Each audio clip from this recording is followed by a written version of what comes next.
हाँ जी बच्चे, so start करते हैं ਆਪਾਂ ਅੱਜ ਦਾ टॉपिक। देखो समझण ਦੀ कोशिश करियो, ਇਹ ना बड़ा इंपॉर्टेंट टॉपिक आ।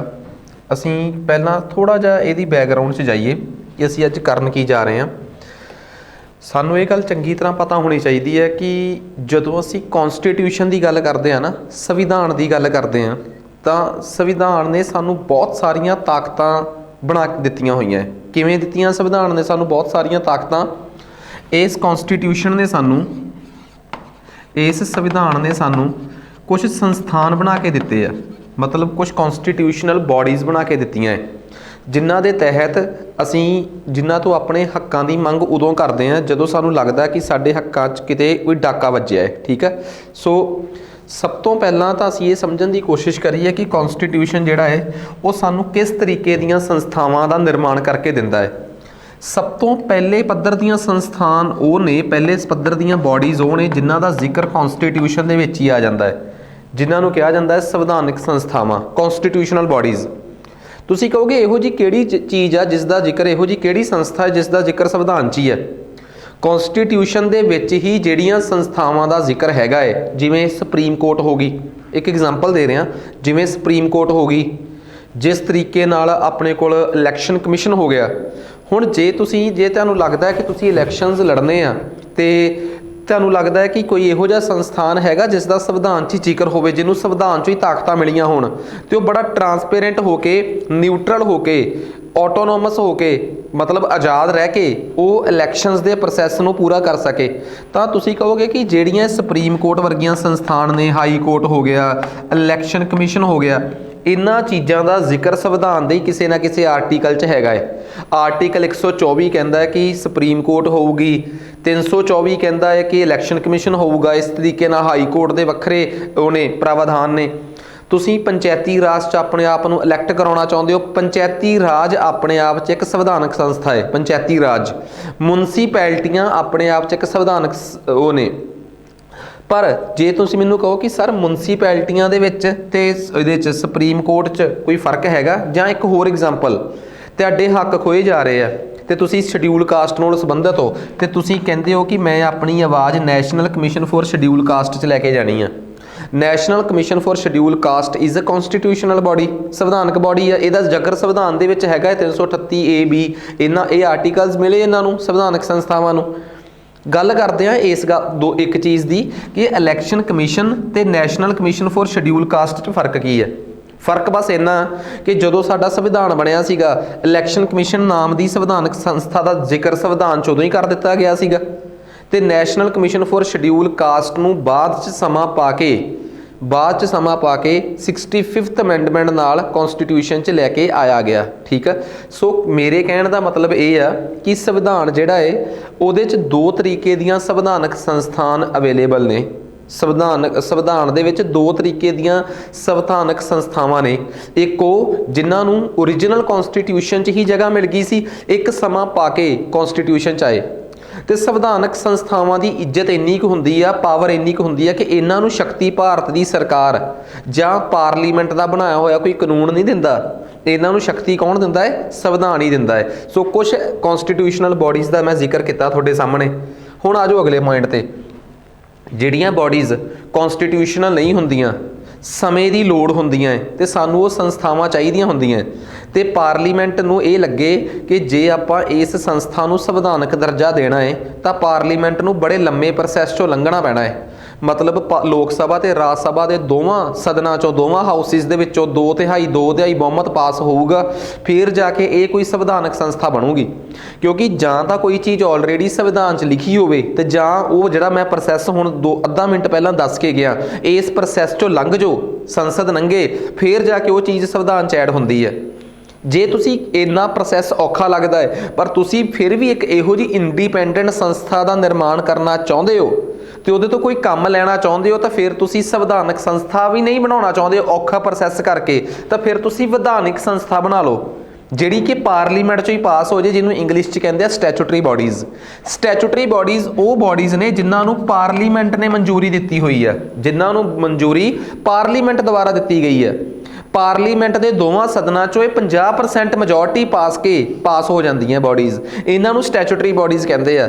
ਸੰਵਿਧਾਨਕ ਦਰਜਾ ਨਾ ਹੋਣ ਕਰਕੇ ਇਹਨਾਂ ਦੀਆਂ ਤਾਕਤਾਂ ਸੰਵਿਧਾਨਕ ਬੋਡੀਜ਼ ਦੇ ਬਰਾਬਰ ਤਾਂ ਨਹੀਂ ਹੋਣਗੀਆਂ, ਪਰ ਫਿਰ ਵੀ ਬਹੁਤ ਸੋਹਣੀਆਂ ਤਾਕਤਾਂ ਨੇ ਇਹਨਾਂ ਬੋਡੀਜ਼ ਕੋਲ ਜਿਹੜੀਆਂ ਸਟੈਚੂਟਰੀ ਬੋਡੀਜ਼ ਐਗਜ਼ਿਸਟ ਕਰਦੀਆਂ ਨੇ।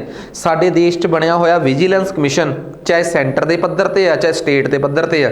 ਨੈਸ਼ਨਲ ਕਮਿਸ਼ਨ ਫॉर ਮਾਈਨੋਰਟੀਜ਼, ਘੱਟ ਗਿਣਤੀਆਂ ਦਾ ਕਮਿਸ਼ਨ, ਸਟੈਚੂਟਰੀ ਬੋਡੀ ਆ। National commission for women, statutory body ਆ। National commission for child rights, statutory body ਹੈ। ਨੈਸ਼ਨਲ ਹੋਰ ਬਹੁਤ ਸਾਰੀਆਂ ਸਟੈਚੂਟਰੀ ਬੋਡੀਜ਼ ਨੇ। ਸਾਡੀਆਂ ਫਿਲਮਾਂ ਨੂੰ ਸਰਟੀਫਿਕੇਸ਼ਨ ਦੇਣ ਵਾਲਾ central board for film certification statutory body ਹੈ। ਸਾਡੀਆਂ ਟੈਲੀਕਾਮ ਕੰਪਨੀਆਂ ਤੇ ਨਕੇਲ ਕੱਸਣ ਵਾਲਾ telecom regulatory authority of India, TRAI regulatory body ਹੈ। ਆ ਜਿਹੜੀਆਂ ਕੰਪਨੀਆਂ ਨੇ ਜਾਂ ਜਿਹੜੀਆਂ ਕੰਪਨੀਆਂ ਬਿਜ਼ਨਸ ਕਰਦੀਆਂ ਇਹ ਆਪਸ 'ਚ ਫਰਾਡ ਨਾ ਕਰ ਸਕਣ, ਕਿਸੇ ਨਾਲ ਆਪਸ 'ਚ ਵੀ ਇੱਕ ਦੂਜੇ ਨਾਲ ਧੱਕੇਸ਼ਾਹੀ ਨਾ ਕਰਨ, ਇਹਨਾਂ ਦੀ ਨਿਗਰਾਨੀ ਰੱਖਣ ਵਾਲਾ competition commission of India statutory body ਹੈ। ਸਾਡੇ ਆਰਟੀਆਈ ਦੇ ਹੱਕ ਸਾਡੇ ਤੱਕ ਪਹੁੰਚੇ ਆ ਕਿ ਨਹੀਂ ਪਹੁੰਚੇ, ਇਹਦੀ ਨਿਗਰਾਨੀ ਰੱਖਣ ਵਾਲਾ ਸੈਂਟਰਲ ਇਨਫੋਰਮੇਸ਼ਨ ਕਮਿਸ਼ਨ ਤੇ ਸਟੇਟ ਲੈਵਲ ਤੇ state information commission statutory body ਹੈ। ਠੀਕ ਆ, ਮੇਰੀ ਗੱਲ ਸਮਝ ਗਏ। ਬਹੁਤ ਸਾਰੀਆਂ ਸਟੈਚੂਟਰੀ ਬੋਡੀਜ਼ ਮੈਂ ਗਿਣਾਤੀਆਂ। ਸ਼ੇਅਰ ਮਾਰਕੀਟ 'ਚ ਕਿਸੇ ਨਾਲ ਫਰਾਡ ਨਾ ਹੋ ਜੇ, ਸੈਬੀ ਲੋਕਾਂ ਦੀਆਂ ਸਿਕਿਉਰਿਟੀਆਂ ਦਾ ਧਿਆਨ ਰੱਖਣ ਵਾਲਾ security exchange board of India statutory body ਹੈ। ਸਾਡੇ ਨਾਲ ਇੰਸ਼ੋਰੈਂਸ ਕੰਪਨੀਆਂ ਫਰਾਡ ਨਾ ਕਰ ਜਾਣ। ਕਰੋਨਾ ਵੇਲੇ ਕਿੰਨੇ ਲੋਕਾਂ ਦੇ ਮਤਲਬ ਕਿ ਉਹ ਮਾਰ ਜਾਣੇ ਸੀ, ਇਹਨਾਂ ਨੇ ਰਾਈਟਸ ਮਾਰ ਜਾਣੇ ਸੀ, ਲੋਕਾਂ ਤੇ ਪੈਸੇ ਨਹੀਂ ਸੀ ਦੇਣੇ। ਠੀਕ ਆ, ਕਲੇਮ ਖਤਮ ਕਰ ਦੇਣੀ ਸੀ ਲੋਕਾਂ ਨੇ। ਕਰੋਨਾ ਨੂੰ ਕਿੰਨਾ ਤਗੜਾ ਬਹਾਨਾ ਮਾਰ ਲਿਆ ਸੀਗਾ ਕਿ ਇਹਦੇ 'ਚ ਅਸੀਂ ਕਿਸੇ ਦੇ ਕਲੇਮ ਨਹੀਂ ਦੇਣੇ। ਇਹਨਾਂ ਇੰਸ਼ੋਰੈਂਸ ਕੰਪਨੀਆਂ ਦੀ ਨਕੇਲ ਕੱਸਣ ਵਾਲੀ ਇਹਨਾਂ ਦੀ ਉੱਪਰਲੀ regulatory agency IRDAI, insurance and regulatory development of authority of India, ਉਹ ਭਾਰਤ ਦੀ ਸਟੈਚੂਟਰੀ ਬੋਡੀ ਹੈ। ਕਿੰਨੀਆਂ ਸਟੈਚੂਟਰੀ ਬੋਡੀਜ਼ ਦੇ ਮੈਂ ਨਾਮ ਗਿਣਾਤੇ ਆ, ਇਹਨਾਂ 'ਚੋਂ ਬਹੁਤੀਆਂ ਬਾਰੇ ਪੇਪਰਾਂ 'ਚ ਆ ਜਾਂਦਾ ਹੈ। ਪੇਪਰ 'ਚ ਆ ਜਾਂਦਾ ਹੁੰਦਾ consider the following statements about FSSAI, food safety and security authority of India. ਠੀਕ ਆ, ਫਿਰ ਕਹਿਣਗੇ it is a statutory body established under FSSAI act 2006। ਠੀਕ ਆ, ਜਾਂ ਫਲਾਂ ਫਲਾਂ ਫਲਾਂ, ਐਵੇਂ ਦੀਆਂ ਦੋ ਆਪਸ਼ਨਸ, ਬੰਦਾ ਫਸ ਜਾਂਦਾ ਕਿ ਸਟੈਚੂਟਰੀ ਬੋਡੀ ਹੈ ਕਿ ਨਹੀਂ। ਹੁਣ ਤੁਸੀਂ ਕਹੋਗੇ ਸਟੈਚੂਟਰੀ ਬੋਡੀਜ਼ ਤੁਹਾਨੂੰ ਕਿੰਨੀਆਂ ਕੁ ਆਉਂਦੀਆਂ? ਹੁਣ ਵੈਸੇ ਤਾਂ ਸਾਰੀਆਂ ਹੀ ਆਉਂਦੀਆਂ ਹੋਣੀਆਂ ਚਾਹੀਦੀਆਂ, ਜੋ ਪੋਸੀਬਲ ਨਹੀਂ। ਜੋ ਕਰੰਟ ਅਫੇਅਰਸ ਨੇ, ਜਦੋਂ ਕੋਈ ਕਰੰਟ ਅਫੇਅਰ ਆ ਜੇ ਤੇ ਉਹਦੇ 'ਚ ਕਿਸੇ ਸਟੈਚੂਟਰੀ ਬੋਡੀ ਦਾ ਜ਼ਿਕਰ ਆ ਜੇ ਤਾਂ ਥੱਲੇ ਉਹਦੇ ਬਾਰੇ ਅੱਡ ਟੌਪ ਪੈਰਾ ਬਣਿਆ ਹੁੰਦਾ ਨਾ, ਉਹ ਜ਼ਰੂਰ ਦੇਖਣਾ ਤੁਸੀਂ। ਅੱਛਾ, ਇਹ ਸਟੈਚੂਟਰੀ ਬੋਡੀ ਹੈ, ਮੈਨੂੰ ਤਾਂ ਪਤਾ ਨਹੀਂ ਸੀ। ਸਟੈਚੂਟਰੀ ਬੋਡੀਜ਼ ਨੂੰ ਲੈ ਕੇ ਜੇ ਤੁਸੀਂ ਕਹਿ ਦੋਗੇ ਕਿ ਇੱਕ ਲੈਕਚਰ ਬਣਾ ਦਿਓ ਤਾਂ ਉਹ ਤਾਂ ਘੱਟੋ ਘੱਟ ਇੰਨੀਆਂ ਜ਼ਿਆਦੀਆਂ ਸਾਡੇ ਦੇਸ਼ 'ਚ ਸਟੈਚੂਟਰੀ ਬੋਡੀਜ਼ ਨੇ, ਲੈਕਚਰ ਥੋੜ੍ਹਾ ਬਣੂਗਾ। ਪਰ ਹਾਂ, ਮੁੱਖ ਸਟੈਚੂਟਰੀ ਬੋਡੀਜ਼ 'ਤੇ ਲੈਕਚਰ ਬਣਨਾ ਵੀ ਚਾਹੀਦਾ ਹੈ। ਇਸੇ ਕੰਟੈਂਟ 'ਚ ਜਿਹੜੇ ਕਨਸੈਪਟ 'ਚ ਮੈਂ ਚੱਲ ਰਿਹਾ ਹੈ, ਆਪਾਂ 3 ਪ੍ਰਕਾਰ ਦੇ ਲੈਕਚਰਸ ਪੜ੍ਹਾਉਣੇ ਆ। ਇੱਕ ਕਨਸਟੀਟਿਊਸ਼ਨਲ ਬੋਡੀਜ਼, ਦੂਜਾ ਕਿਹੜਾ ਸਟੈਚੂਟਰੀ ਬੋਡੀਜ਼, ਵਿਧਾਨਿਕ ਸੰਸਥਾਵਾਂ ਜਿਨ੍ਹਾਂ ਨੂੰ ਤਾਕਤ ਕੌਣ ਦਿੰਦਾ ਹੈ? ਪਾਰਲੀਮੈਂਟ ਦਾ ਬਣਾਇਆ ਹੋਇਆ ਲਾਅ ਦਿੰਦਾ ਹੈ। ਵਿਜੀਲੈਂਸ ਕਮਿਸ਼ਨ ਜਿਹੜਾ ਹੈ ਉਹ ਸਟੈਚੂਟਰੀ ਬੋਡੀ ਹੈ। National human right commission statutory body ਹੈ। ਠੀਕ ਆ, ਇਹਨਾਂ ਦੇ ਐਕਟ 'ਚ ਬਕਾਇਦਾ ਲਿਖਿਆ ਹੁੰਦਾ ਹੈ, ਇਹਨਾਂ ਦੇ ਐਕਟ 'ਚ ਬਕਾਇਦਾ ਲਿਖਿਆ ਹੁੰਦਾ ਹੈ। ਕੀ ਲਿਖਿਆ ਹੁੰਦਾ ਹੈ ਕਿ ਬਈ ਇਹਨਾਂ ਦੇ ਚੇਅਰਮੈਨਾਂ ਦੀ ਅਪਾਇੰਟਮੈਂਟ ਕੌਣ ਕਰੂਗਾ? ਐਕਟ 'ਚ ਹੀ ਲਿਖਿਆ ਹੁੰਦਾ ਹੈ। ਇਹਨਾਂ ਨੂੰ ਹਟਾਊਗਾ ਕੌਣ? ਪ੍ਰੋਸੀਜਰ ਉਹਨਾਂ ਦੇ ਵਿੱਚ ਹੀ ਦੱਸਿਆ ਹੁੰਦਾ ਹੈ। ਕੋਈ ਦੱਸ ਸਕਦਾ ਹੈ ਆ ਜਿਹੜੇ ਪਬਲਿਕ ਸਰਵਿਸ ਕਮਿਸ਼ਨ ਨੇ, state public service commission Punjab ਦਾ PPSC, ਇਹ ਕਿਹੜੀ ਬੋਡੀ ਹੈ? ਇਹ ਕਨਸਟੀਟਿਊਸ਼ਨਲ ਬੋਡੀ ਹੈ। ਇਹਦਾ ਜ਼ਿਕਰ ਕਨਸਟੀਟਿਊਸ਼ਨ 'ਚ ਆ। ਮੇਰੀ ਗੱਲ ਸਮਝ ਗਏ ਨਾ? ਹਾਂ, ਛੋਟੇ PSSS ਵੀ ਸਟੈਚੂਟਰੀ ਬੋਡੀ ਹੈ। ਐਕਟ ਪੜ੍ਹ ਕੇ ਦੇਖ ਲਓ, ਇਹ ਸਟੈਚੂਟਰੀ ਬੋਡੀ ਹੈ, ਇਹਦਾ ਐਕਟ ਵੱਖਰਾ ਬਣਿਆ ਹੋਇਆ। ਸੋ ਕਨਸਟੀਟਿਊਸ਼ਨਲ ਬੋਡੀ ਜਿਹੜੀ ਆ ਉਹ ਇੱਕ ਡਿਫਰੈਂਟ ਚੀਜ਼ ਹੁੰਦੀ ਆ। ਸਟੈਚੂਟਰੀ ਬੋਡੀ ਦੇ ਹੱਕ ਓਨੇ ਨਹੀਂ ਹੁੰਦੇ। ਕਮਿਸ਼ਨ ਕੋਲ ਕਿੰਨੀਆਂ ਤਾਕਤਾਂ ਨੇ, PPSC ਕੋਲ ਤੇ PSSB ਕੋਲ ਕਿੰਨੀਆਂ ਤਾਕਤਾਂ ਨੇ, ਉਹਨਾਂ ਦੀਆਂ ਤਾਕਤਾਂ ਤੋਂ ਹੀ ਪਤਾ ਲੱਗ ਜਾਊਗਾ ਕਿ ਕਿਹੜੀ ਕਨਸਟੀਟਿਊਸ਼ਨਲ ਬੋਡੀ ਹੈ ਤੇ ਕਿਹੜੀ ਸਟੈਚੂਟਰੀ ਬੋਡੀ ਹੈ। ਇਹ ਤਾਂ ਹੋ ਗਈਆਂ 2 ਪ੍ਰਕਾਰ ਦੀਆਂ ਬੋਡੀਆਂ ਜਿਹੜੀਆਂ ਇਸ ਕਰਕੇ ਬਣਾਈਆਂ। ਹੁਣ ਤੁਸੀਂ ਇੱਕ ਗੱਲ ਦੱਸੋ, ਕੀ ਸਟੈਚੂਟਰੀ ਬੋਡੀ ਨੂੰ ਕਿਸੇ ਰੈਗੂਲੇਸ਼ਨ ਦੇ ਵਾਸਤੇ, ਕਿਸੇ ਚੀਜ਼ ਦੀ ਨਿਗਰਾਨੀ ਰੱਖਣ ਵਾਸਤੇ ਬਣਾਇਆ ਜਾ ਸਕਦਾ ਹੈ? ਬਿਲਕੁਲ। ਟਰਾਈ, ਸੈਬੀ, ਇਹ ਰੈਗੂਲੇਟਰੀ ਤਾਂ ਕਰ ਰਹੇ ਆ, ਕਿੰਨਾਂ ਨੂੰ ਭਲਾ? ਕੰਪਨੀਆਂ ਨੂੰ ਬਣਾਈਆਂ ਜਾ ਸਕਦੀਆਂ। ਹੁਣ ਮੈਂ ਤੀਜੇ ਪ੍ਰਕਾਰ ਦੀਆਂ ਬੋਡੀਜ਼ ਦੀ ਗੱਲ ਕਰਦਾ ਜਿਨ੍ਹਾਂ ਨੂੰ ਬਣਾਉਣ ਦੀ ਜ਼ਿੰਮੇਵਾਰੀ ਪਾਰਲੀਮੈਂਟ ਦੀ ਵੀ ਨਹੀਂ, ਸਿਰਫ ਸਰਕਾਰ ਦੀ ਆ। ਹੁਣ ਦੱਸੋ, ਕੋਈ ਰੈਗੂਲੇਟਰੀ ਬੋਡੀ ਬਣਾਉਣੀ ਹੈ ਕਿਸੇ ਦੀ ਨਿਗਰਾਨੀ ਰੱਖਣ ਵਾਸਤੇ, ਕੀ ਉਹ ਐਵੇਂ ਹੋ ਸਕਦਾ ਕਿ ਉਹਨੂੰ ਸਰਕਾਰ ਹੀ ਬਣਾ ਦੇ? ਕਦੇ ਨਹੀਂ ਹੋ ਸਕਦਾ। ਹੋਣਾ ਚਾਹੀਦਾ ਨਹੀਂ। ਵੈਸੇ ਕਿਉਂ ਨਹੀਂ ਹੋਣਾ ਚਾਹੀਦਾ? ਸਰਕਾਰ ਪਾਰਲੀਮੈਂਟ ਨੂੰ ਬਣਾਉਣ ਦੀ ਇਜਾਜ਼ਤ ਦਿੱਤੀ ਹੈ ਕਿਸੇ ਸਟੈਚੂਟਰੀ ਬੋਡੀ, ਮਤਲਬ ਕਿ ਸਟੈਚੂਟਰੀ ਬੋਡੀ ਨੂੰ, ਤੇ ਉੱਥੇ ਰੈਗੂਲੇਟਰੀ ਬੋਡੀਜ਼ ਬਣਾਈਆਂ ਜਾਣੀਆਂ ਚਾਹੀਦੀਆਂ। ਉਹਦੀ ਵਜ੍ਹਾ ਇੱਕ, ਪਾਰਲੀਮੈਂਟ ਦੇ ਵਿੱਚ ਤਾਂ ਵਿਰੋਧੀ ਵੀ ਬੈਠੇ ਹੁੰਦੇ ਆ। ਜੇ ਤੁਸੀਂ ਕੋਈ ਗਲਤ ਤਾਕਤ ਉਸ ਬੋਡੀ ਨੂੰ ਦੇਣ ਦੀ ਕੋਸ਼ਿਸ਼ ਕਰੋਗੇ ਤਾਂ ਵਿਰੋਧੀ ਰੋਕਣਗੇ ਤੁਹਾਨੂੰ, ਉਹ ਰੋਕਣਗੇ, ਓਬਵੀਅਸ ਜੀ ਗੱਲ ਆ। ਤਾਂ ਸਟੈਚੂਟਰੀ ਬੋਡੀ ਜਿਹੜੀ ਆ ਉਹ ਹਮੇਸ਼ਾ ਰੈਗੂਲੇਟਰੀ ਹੋਣੀ। ਰੈਗੂਲੇਟਰੀ ਬੋਡੀ ਹਮੇਸ਼ਾ ਹੀ ਸਟੈਚੂਟਰੀ ਐਕਟ ਨਾਲ ਪਾਸ ਹੋਣੀ ਚਾਹੀਦੀ ਹੈ। ਜ਼ਿੰਮੇਵਾਰੀ ਵਾਲਾ ਕੰਮ ਹਮੇਸ਼ਾ ਸਟੈਚੂਟਰੀ ਬੋਡੀਜ਼ ਨੂੰ ਦੇਣਾ ਚਾਹੀਦਾ ਹੈ। ਹੋ ਸਕੇ ਤਾਂ ਕਨਸਟੀਟਿਊਸ਼ਨਲ ਨੂੰ ਹੀ ਦੇ ਦਿਓ, ਜੇ ਨਹੀਂ ਦੇਣਾ ਤਾਂ ਸਟੈਚੂਟਰੀ ਬੋਡੀ ਬਣਾ ਕੇ ਜ਼ਿੰਮੇਵਾਰੀ ਦਾ ਕੰਮ ਉਹਨੂੰ ਦਿਓ। ਰੌਲਾ ਇਹ ਆ 2009 ਦੇ ਵਿੱਚ ਕਾਂਗਰਸ ਸਰਕਾਰ ਨੇ ਇੱਕ ਬੋਡੀ ਬਣਾਈ UIDAI, unique identification authority of India, ਤੇ ਜ਼ਿੰਮੇਵਾਰੀ ਦੇਤੀ ਆਧਾਰ ਕਾਰਡ ਬਣਾਉਣ ਦੀ। ਆਧਾਰ ਕਾਰਡ ਬਣਾਉਣਾ ਇੱਕ ਜ਼ਿੰਮੇਵਾਰੀ ਵਾਲਾ ਕੰਮ ਸੀਗਾ। ਜਿਹੜੀ ਸੰਸਥਾ ਨੂੰ UIDAI ਨੂੰ ਦਿੱਤਾ, ਉਸ ਸੰਸਥਾ ਨੂੰ ਸਟੈਚੂਟਰੀ ਨਹੀਂ ਬਣਾਇਆ, ਉਹਨੂੰ ਪ੍ਰਧਾਨ ਮੰਤਰੀ ਨੇ ਰਾਸ਼ਟਰਪਤੀ ਦੇ ਸਾਈਨ ਕਰਕੇ ਹੀ ਪਾਸ ਕਰਵਾ ਲਿਆ। ਜਿਹੜੀ ਬੋਡੀ ਸਰਕਾਰ ਖੁਦ ਬਣਵਾ ਲੇ, ਉਸ ਬੋਡੀ ਨੂੰ ਨਾ ਤਾਂ ਕਹਿੰਦੇ ਆ ਕਨਸਟੀਟਿਊਸ਼ਨਲ ਤੇ ਨਾ ਕਹਿੰਦੇ ਆ ਸਟੈਚੂਟਰੀ। ਉਹਦਾ ਕੀ ਨਾਮ ਹੁੰਦਾ ਹੈ? ਉਹਦਾ ਨਾਮ ਹੁੰਦਾ ਹੈ ਐਗਜ਼ੈਕਟਿਵ ਬੋਡੀ। ਕਿਹੜੀ ਬੋਡੀ? ਐਗਜ਼ੀਕਿਊਟਿਵ ਬੋਡੀ, ਕਾਰਜਕਾਰੀ ਸੰਸਥਾਨ। ਕਿਹੜੇ ਭਲਾ? ਉਹ ਕਾਰਜਕਾਰੀ ਸੰਸਥਾ ਹੁੰਦੀ ਆ, ਉਹ ਸਰਕਾਰ ਨੇ ਆਪਣੇ ਆਦੇਸ਼ ਤੇ ਰਾਸ਼ਟਰਪਤੀ ਤੋਂ ਬਣਵਾ ਲਈ ਹੁੰਦੀ। ਰਾਸ਼ਟਰਪਤੀ ਇਜ਼ ਪਪੇਟ, ਕਹਿਣ ਦੀ ਲੋੜ ਹੀ ਨਹੀਂ, ਹੱਥ ਦੀ ਕਠਪੁਤਲੀ ਹੁੰਦਾ, ਜਿਵੇਂ ਮਰਜ਼ੀ ਸਾਈਨ ਕਰਾ ਲਓ। ਠੀਕ ਹੈ, ਤਾਂ ਉਹ ਸਰਕਾਰੀ ਸੰਸਥਾ ਹੁੰਦੀ ਆ। ਉਹਦਾ ਇੱਕ ਹੋਰ ਨਾਮ ਵੀ ਹੁੰਦਾ ਹੈ extra constitutional body. Extra constitutional ਮਤਲਬ ਕਨਸਟੀਟਿਊਸ਼ਨ ਤੋਂ ਪਰਾਂ ਜਾ ਕੇ ਬਣੀ ਹੋਈ ਬੋਡੀ। ਉਹਦਾ ਇੱਕ ਹੋਰ ਨਾਮ ਵੀ ਹੁੰਦਾ ਹੈ ਨਾਈਦਰ ਕਨਸਟੀਟਿਊਸ਼ਨਲ ਨॉन ਸਟੈਚੂਟਰੀ ਬੋਡੀ। ਮੇਰੀ ਗੱਲ ਸਮਝ ਗਏ? ਇਹਨਾਂ ਬੋਡੀਜ਼ ਕੋਲ ਤਾਕਤ ਸਭ ਤੋਂ ਵੱਧ ਹੋਣੀ ਚਾਹੀਦੀ ਹੈ ਕਿ ਕਾਇਦੇ ਦੇ ਮੁਤਾਬਕ ਸਭ ਤੋਂ ਘੱਟ ਹੋਣੀ ਚਾਹੀਦੀ ਹੈ? ਸਭ ਤੋਂ ਘੱਟ ਹੋਣੀ ਚਾਹੀਦੀ ਹੈ, ਬਿਕੋਜ਼ ਇਹ ਬੋਡੀਜ਼ ਦਾ ਸਿਰਫ ਪਤਾ ਕਿਹੜੇ ਪਰਪਸ ਲਈ। ਹੁਣ ਤੁਸੀਂ ਕਹੋਗੇ ਇਹੋ ਜਿਹੀਆਂ ਬੋਡੀਜ਼ ਬਣਾਉਣੀਆਂ ਹੀ ਕਿਉਂ? ਮੰਨ ਲਓ ਸਰਕਾਰ ਨੇ ਆਪਣੇ ਆਪ ਨੂੰ ਕੋਈ ਸਲਾਹ ਦਿਵਾਉਣੀ ਹੈ, ਤੇ ਸਰਕਾਰ ਚਾਹੁੰਦੀ ਹੈ ਕਿ ਅਸੀਂ ਆਪਣੇ ਆਪ ਨੂੰ ਸਲਾਹ ਦੇਣ ਵਾਸਤੇ ਐਕਸਪਰਟਸ ਦੀ ਬੋਡੀ ਬਣਾ ਦਈਏ, ਵੱਡੇ ਵੱਡੇ ਐਕਸਪਰਟਸ ਦੀ। ਹੁਣ ਸਲਾਹ ਹੀ ਲੈਣੀ ਆ, ਉਹਦੀ ਮੰਨਣੀ ਆ ਕਿ ਨਹੀਂ ਮੰਨਣੀ ਹੈ ਸਰਕਾਰ ਦੀ, ਤੇ ਸਰਕਾਰ ਨੇ ਆਪਣੀ ਹੀ ਜ਼ਿੰਮੇਵਾਰੀ, ਜਿਹੜੀ ਸਰਕਾਰ ਦੀ ਜ਼ਿੰਮੇਵਾਰੀ ਆ, ਸਰਕਾਰ ਦੀ ਜ਼ਿੰਮੇਵਾਰੀ ਆ ਕਿ ਅਸੀਂ ਵਧੀਆ ਸੰਸਥਾਨ ਚਲਾਈਏ। ਉਹਦੇ ਵਾਸਤੇ ਜੇ ਸਰਕਾਰ ਕਿਸੇ ਦੀ ਸਲਾਹ ਲੈਣ ਵਾਸਤੇ ਕੋਈ ਐਗਜ਼ੈਕਟਿਵ ਬੋਡੀ ਬਣਾਉਣਾ ਚਾਹੁੰਦੀ ਹੈ, ਬਣਾ ਦੇ, ਉਹਦੀ ਸਲਾਹ ਲਵੇ ਸਰਕਾਰ। ਮੰਨਣੀ ਆ ਨਾ ਮੰਨੇ, ਨਹੀਂ ਮੰਨੀ, ਅਸੀਂ ਤਾਂ ਸਰਕਾਰ ਚੁਣੀ ਆ।